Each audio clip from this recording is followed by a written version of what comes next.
What is going on, everyone? Badger here. And regardless of what you thought about Superman, because of course that was going to be polarizing for a bunch of different reasons. Supergirl by design seems like it's supposed to be polarizing, i.e., if you wanted the normal depiction of Kara as the sweeter, maybe more innocent Supergirl, who looks up to her cousin, we are getting the complete polar opposite of that as described. We'll see.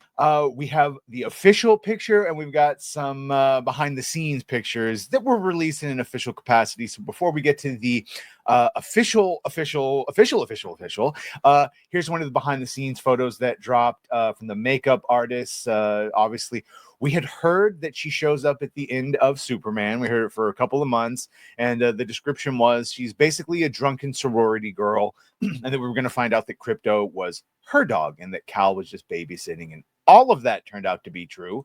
So Supergirl, originally titled Supergirl Woman of Tomorrow, retitled Supergirl in June.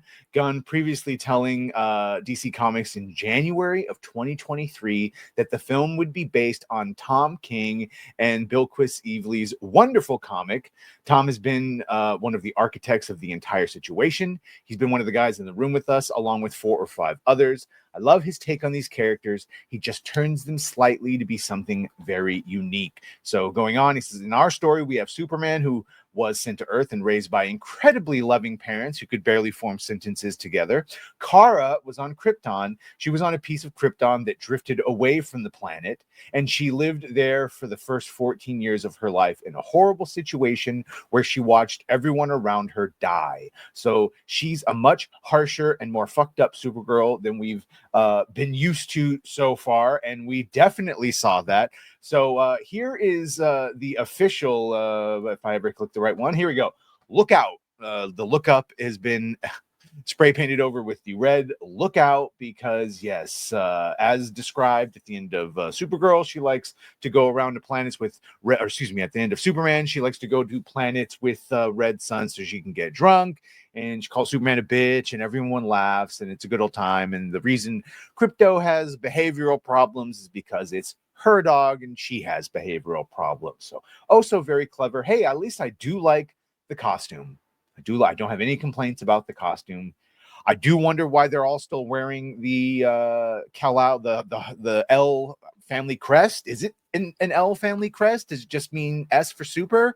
Because we found out from Superman that it certainly does not mean hope. If it does, they've skewed what that meant. So those pictures aside, we keep hearing that it's based on the Woman of Tomorrow comic. So if you want to know, if you haven't read it, this is what happens. And even if they badly rip this off, this is the movie we're going to get.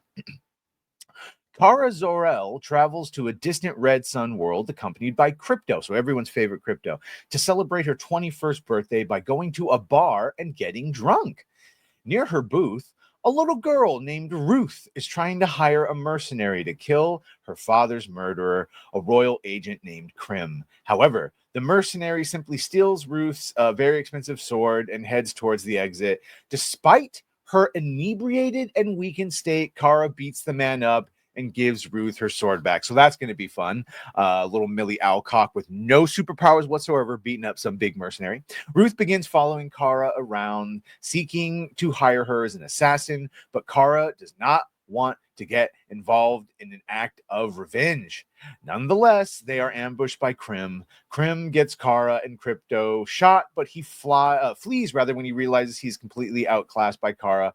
While running, he accidentally ends up inside Kara's ship, which has been pre-programmed to take off, and her ship flies into space. Kara takes Ruth and Crypto to a doctor before passing out. Jesus. When she comes around, she learns Crypto has been poisoned by Krim's arrow, and they need a sample of the original poison to save the dog.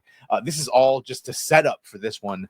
A Supergirl, Kara basically barely remembers Krim's face, so she takes up Ruth's offer, and both girls chase Krim across the galaxy. So Ruth wants Krim dead because he killed the father, and Supergirl wants Krim dead, or whatever, just wants to get Krim so she can get the antidote for the poisoned Crypto. That right there that I just read, and if you started to zone out midway through, imagine watching it.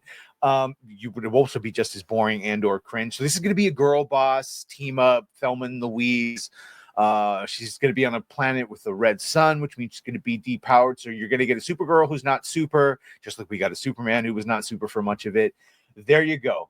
There you go. That's what it is. So one more time, here's your Millie Alcock. Look out. Look out. This is what we have forward to look forward to. This and Clayface. So, yeah, anyway. Hope you found this informative or whatever. Either way, make sure to like, share, and sub if you have done that. Thank you. Because, hey, very close to 10,000. Thank you. Another 800, but who's counting? I am. Anyway, thank you so much. If you have done that, thank you. If you're going to do that, thank you. And, well, bye.